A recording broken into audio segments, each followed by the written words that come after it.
Let's start with Kansas City and Carolina. The Kansas City Chiefs are looking for their 5th straight win this week as they head to Carolina. Alex Smith should be back as the quarterback, and Justin Houston was activated to the roster yesterday.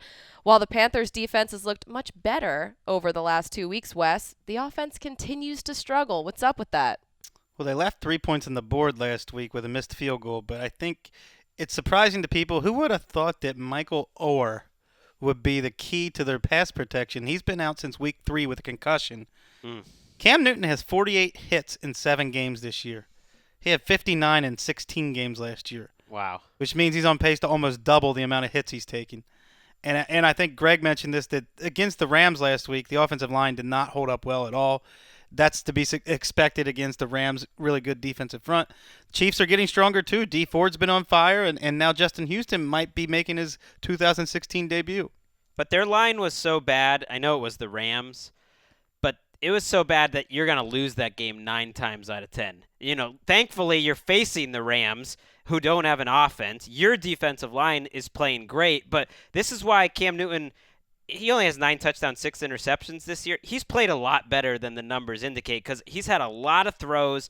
They ask him to make tough pro deep outs, not a lot of easy passes, and so many times he's under pressure when he's throwing. Yeah, and I mean, we thought that Kelvin Benjamin, with him back, I wrote summertime articles thinking that Devin Funchess was just going to blow up this season. He's relatively ghost-like in this offense. They don't have a touchdown to a wide receiver since week 5, and I do think it shows in Cam Newton's play and psyche during some of these games that he is getting battered. I mean, compared to last year, one of the reasons you go 15-1 is because the MVP was protected from wire to wire. That's not been the case this season. Yeah, Cam Newton, he was sacked 5 times last week, but I wonder if they're going to try and run the ball at all because you can run against Kansas City. So Jonathan Stewart, he might have a good matchup. If he can get going, then Cam at least might be able to scramble and pick up a couple yards too so they can move the ball. They might have to because Kansas City's done a very good job against tight ends as well. And if you find a way to reduce or take Greg Olsen out of this game to some degree,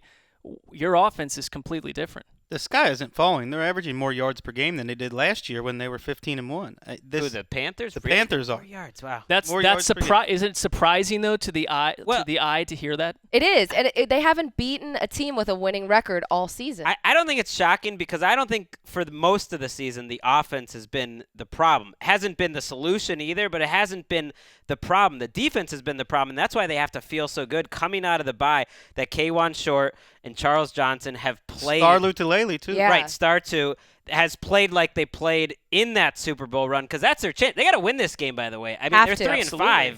They don't have much margin for error. I mean, we can say nice things about the Panthers, and there's still a lot of the same players, obviously, from last year's team. But do we trust this team to go on what they're going to need to win like 5-6 out of the next 7 games, no question, to even be alive in this thing? And they're not great against teams with good pass rushes either. Yeah. And the Chiefs, they look good. Their pass rushers have been playing really well. Dee Ford has been playing so much better than I expected him to play. Cam's old teammate. I mean, he's reached the point his teammate in college, right? Am I right? That's correct. He. Who can remember college? It's true. Affirmation, He's please. reached the point where he makes an impact every week. That's like the sign of a well, and we go top-level from pass one rusher. Chiefs game preview or review to the next, and they're typically the second team we talk about over and over, and they are 6-2, and I don't think it's a fluke in the regular season. I don't see them as some sort of Super Bowl team, but their record under Andy Reid over the past couple years is phenomenal in the regular season. They have some comparisons to the 2015 Panthers in this sense. They lead the NFL with 20 takeaways on defense, and they don't turn the ball over on offense. Yep. That was the Panthers' formula last year. This is an opportunistic defense. They also, I was thinking about when I was watching their game last week against Jacksonville, which they easily could have lost, and I was thinking, who's the defensive backs coach for this Chiefs team? Because Eric Berry's great, obviously. He's talented. Marcus Peters is great, obviously, very talented. But they have guys pop up every week. You mentioned in our podcast, to end that game, Steven Nelson with the big game. They had Daniel Sorensen practically win a game for them.